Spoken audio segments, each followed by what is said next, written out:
In 1712, a Dutch trading ship carrying one of the largest single shipments of silver coin ever sent from Europe to Asia slammed into a wall of sheer limestone cliffs on the remote coast of Western Australia in the middle of the night at full sailing speed.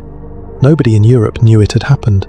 Nobody in the Dutch East India Company's records could explain what went wrong. The ship simply vanished from history, filed away as one of dozens of vessels that never arrived, in an era when ships disappeared often enough that nobody thought much of it.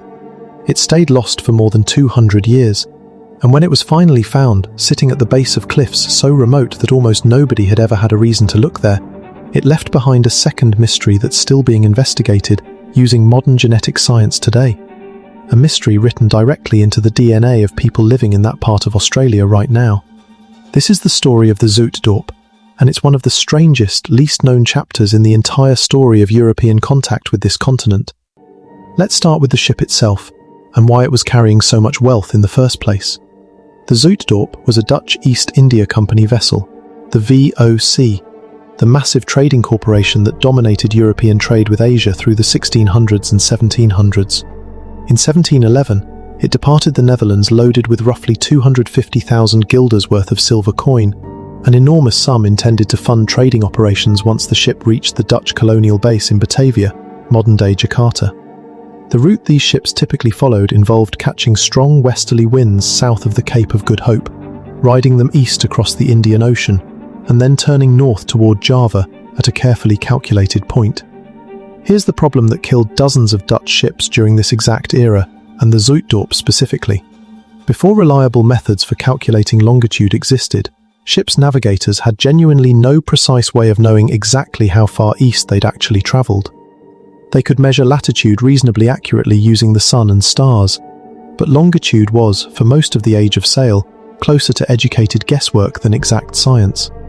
That meant a navigator could believe, in complete good faith, that his ship was still safely out in open ocean, still hundreds of kilometers from land, when in reality, strong currents and consistently underestimated speed had already carried the vessel dangerously close to a coastline nobody on board expected to encounter at all. This exact mistake wrecked a documented string of Dutch ships along the largely uncharted coast of Western Australia throughout the 1600s and early 1700s, a stretch of coastline European sailors nicknamed, with a fair amount of dread, simply as a graveyard. The most famous of these wrecks, the Batavia, is relatively well known today because of the horrifying mutiny and massacre that followed its 1629 wreck. The Zuytdorp's story is far less well known, mostly because for over 2 centuries, almost nobody actually knew it had a story at all.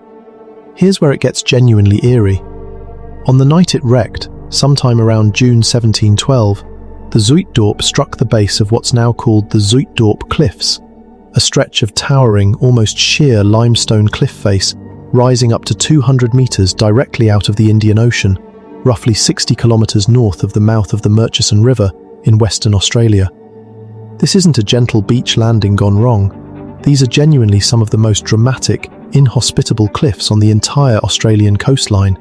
The kind of terrain where a wrecked, damaged ship would have had almost no realistic path to safety, and where any survivors who did somehow make it out of the wreck itself would then have to find a way to climb, or find a break in, a wall of rock that in most places offers no obvious way up at all.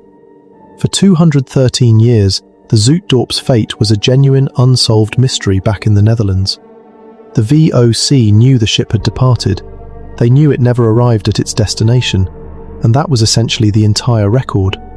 No search, however sincere, could locate a wreck along a coastline that Europeans had barely mapped, using resources appropriate to the 1700s, and the ship simply became one more entry in the long list of vessels the company eventually wrote off as lost with all hands, cause unknown. Then, in 1927, a station worker named Tom Pepper, working cattle along that same brutally remote stretch of coast, spotted debris scattered at the base of the cliffs from above. What he'd stumbled onto were the wreckage remains of the Zuytdorp, silver coins, ship fittings and cargo, scattered across rocks that had been sitting essentially undisturbed since 1712, on a stretch of coast so remote and difficult to access that more than 2 centuries had passed without a single person connecting the wreckage to anything at all. That alone would be a fascinating enough story on its own. A 2-century cold case in maritime history, finally closed by pure accident. But the wreck itself isn't actually the strangest part of this story. What happened after the ship struck those cliffs is. Because unlike most shipwrecks, where a sinking often kills everyone relatively quickly or leaves survivors clustered visibly at the wreck site itself, evidence at the Zuytdorp site strongly suggests that at least some of the crew survived the initial wreck and made it onto dry land above the cliffs. Archaeologists investigating the site found evidence of a campsite established on the cliff top itself, along with signs that survivors had systematically salvaged materials from the wreck below, including, significantly, evidence that lead sheeting from the ship had been deliberately cut and shaped, seemingly repurposed for practical use on land. That's not the kind of evidence you'd expect to find if everyone aboard had simply drowned in the wreck itself.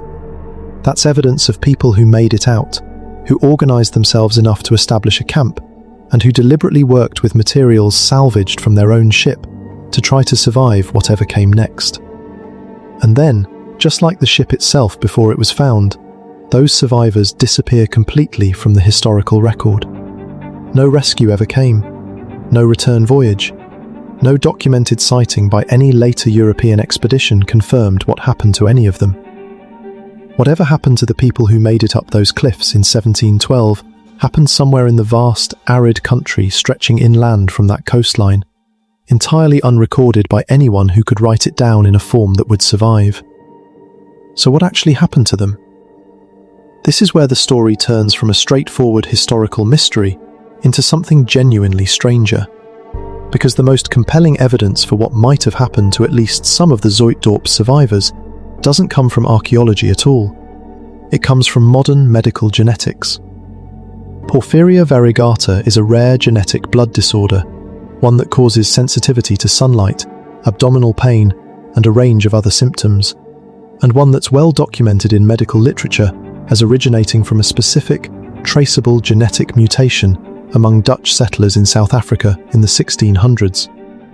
A mutation that geneticists have been able to trace with remarkable precision back to a documented common ancestor. In the decades following the rediscovery of the Zuytdorp wreck, medical researchers identified cases of this exact same genetic disorder among some Aboriginal people living in communities in the same general region of Western Australia where the ship went down. A genuinely striking coincidence that immediately raised an obvious, if extraordinary, question.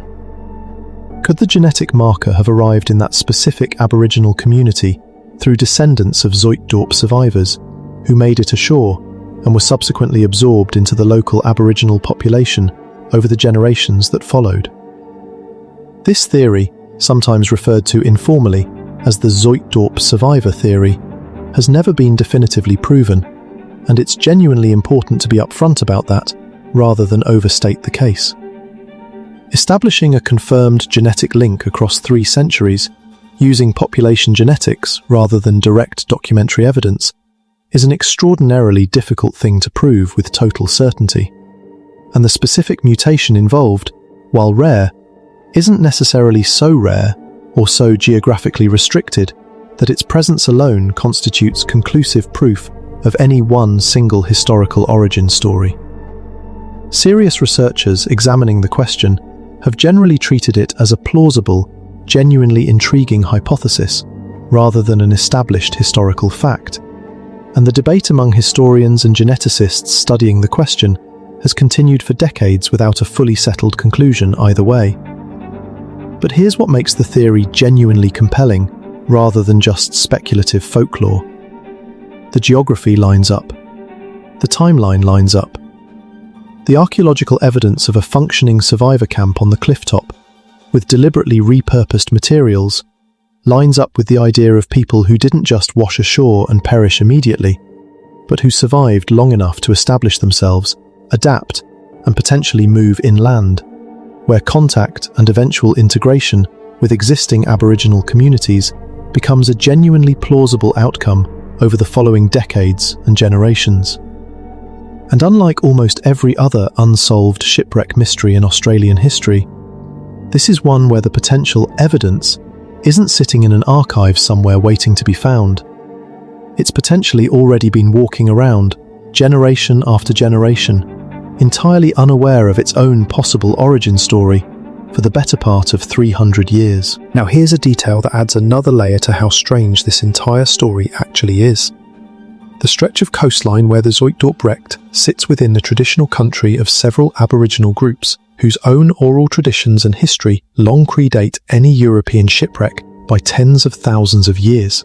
Any conversation about potential Zuytdorp survivor integration has to be held with real care and respect for that far deeper, far longer Aboriginal history of the region, rather than treating a 300-year-old shipwreck story as somehow the more significant or more foundational narrative attached to that landscape. Researchers studying the Porphyria question have generally been careful to frame it exactly that way, as a genuinely interesting footnote layered on top of a vastly older, continuous history, not as a replacement for it. Here's another detail that keeps this story from feeling fully closed, even beyond the survivor question. The wreck site itself, once properly surveyed by maritime archaeologists starting in the 1950s and 60s, turned out to be missing something significant. A large proportion of the silver coin the ship was documented as carrying was never recovered from the wreck site at all. Some of that discrepancy is easily explained by more than 2 centuries of natural coastal erosion, storms, and the sheer difficulty of fully excavating a wreck site scattered across such a violent, inaccessible stretch of coastline.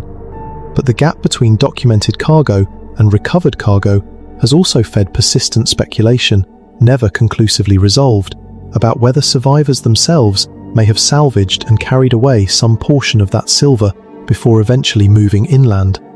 A detail that, if true, would mean some quantity of 300-year-old Dutch silver coin may still be sitting buried somewhere in the arid country behind those cliffs, genuinely unaccounted for to this day.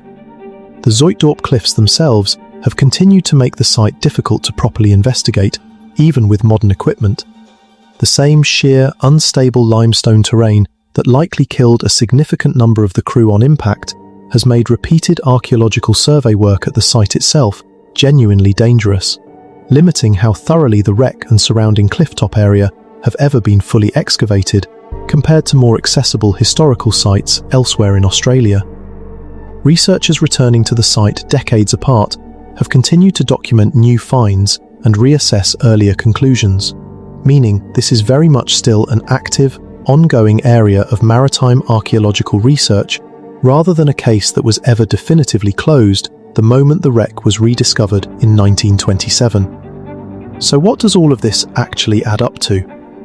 A Dutch trading ship, carrying one of the largest documented single silver shipments of its era, lost to a navigational problem that plagued an entire generation of sailing before reliable longitude measurement existed. A wreck so remote it went genuinely unsolved for 213 years, discovered entirely by accident by someone with no idea what he was actually looking at. Physical evidence suggesting at least some of the crew survived the wreck itself, organized a functioning camp, and then vanished completely from the historical record, somewhere in the vast country stretching inland from those cliffs. A rare genetic disorder with a documented, traceable European origin appearing generations later in Aboriginal communities from the exact same region. A genuine, still actively studied scientific mystery that researchers have neither proven nor dismissed. And, sitting somewhere underneath the same red earth as everything else this coastline has quietly kept hidden, a significant quantity of 300-year-old silver coin that may still be exactly where it was left, waiting for someone to find it the same way Tom Pepper found the wreck itself, completely by accident, while doing something else entirely. And maybe that's the real story here. Not just a shipwreck, a genuine historical mystery that stopped being purely historical the moment modern genetics got involved, turning a 300-year-old cold case into something that might still be quietly, invisibly, written into the DNA of people living along that same stretch of Western Australian coastline today, carrying a piece of a story that history books lost track of 2 centuries before anyone thought to go looking for it again.